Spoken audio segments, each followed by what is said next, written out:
that any expectations that the state will intervene to fix the worsening commercial transport crisis through the Metro Mass Transit is not expected in the immediate, as the company reveals that 300 out of the 478 buses in its fleets have been grounded. It has been weeks of grueling ordeal for many commercial transport users who have been battling an acute shortage of commercial vehicles, leading to long winding queues at bus stops and terminals in Accra and in other major cities. Fatal Bayaga has more in the following report. The government is currently working feverishly to address the transport challenges here in the capital.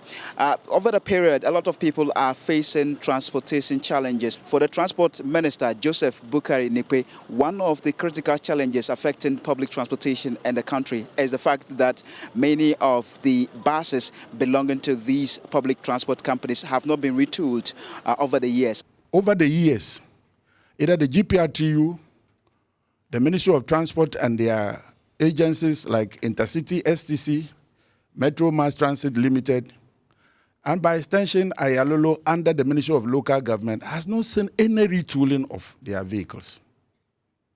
This has brought pressure on the few vehicles that they are operating. For managers of Metro Mass and the Greater Accra Passenger Transport Executive, popularly known as Ayalolo, many of their buses are grounded at the moment, and this is making it difficult for them to help in tackling the situation. In total, we have our 478 fleets of the company, but unfortunately, this company, which used to boast of over 1,000 buses in some time past, today can only boast of about 130 buses that we can route daily. And so our predicament is so glaring. Challenges, as usual. We do not get any subvention, neither do we get any money anywhere. It is the little money that we take from passengers. It is out of these monies that we use to pay our staff, to buy fuel, to maintain all these vehicles without getting any money anywhere. For the drivers themselves who were part of this crucial meeting, they say that there's a need for budgetary allocation for the private sector in order to help in tackling this growing challenge. What we are currently having, the issues we are having and contending from 2023 and 2024 seems to be repeating itself.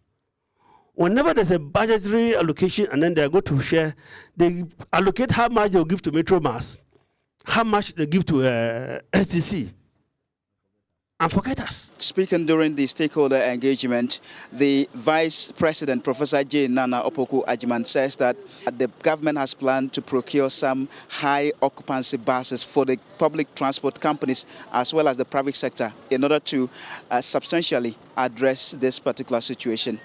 His Excellency the President has asked me to assure all of you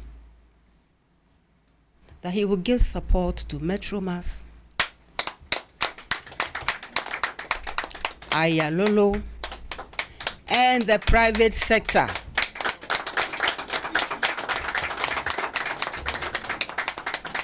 And the private sector with new high-occupancy buses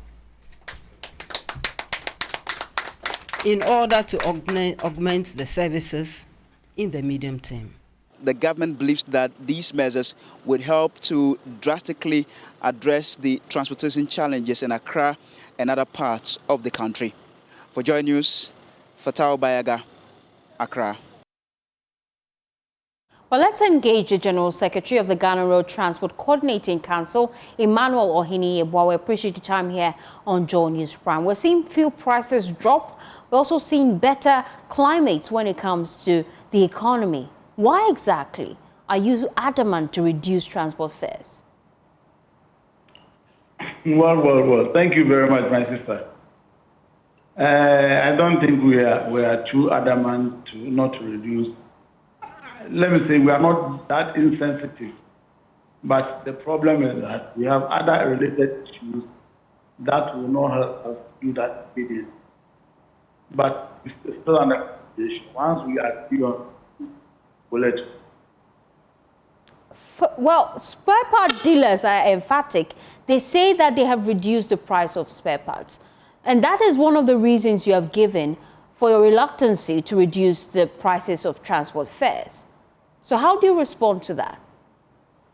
Well, you see, we have a structural issue in relation to the transport fare implementation, be it increase or reduction.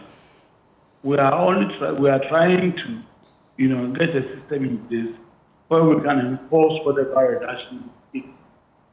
Because if we do the reduction and we are unable to police and make sure we are able to implement it, the people who are supposed to benefit no get it.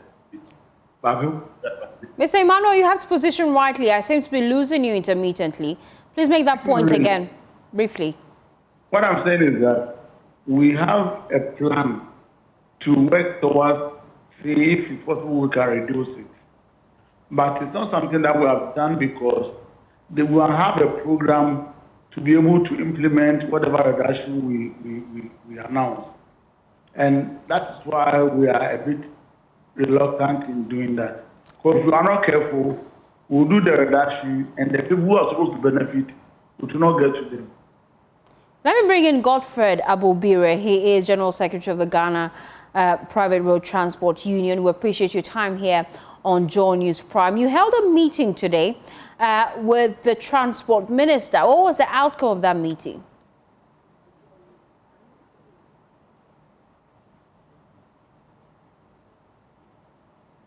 Mr. Godfred, can you hear me?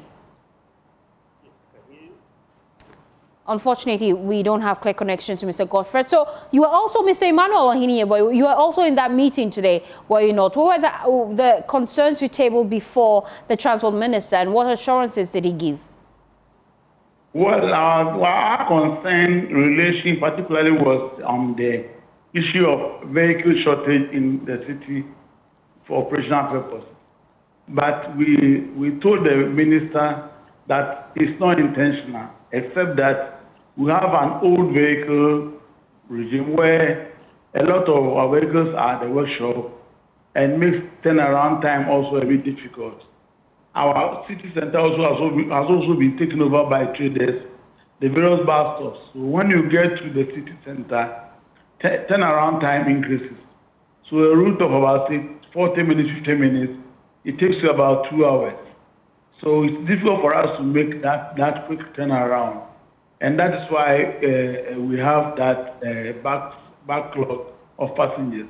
Okay. It's not as if we are doing that intentionally. Okay. Godfred, can you hear me now clearly? Can you hear me now?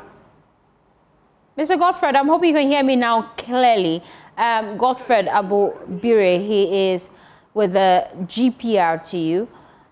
What was the outcome of today's meeting? What assurances did you get from the Transport Minister?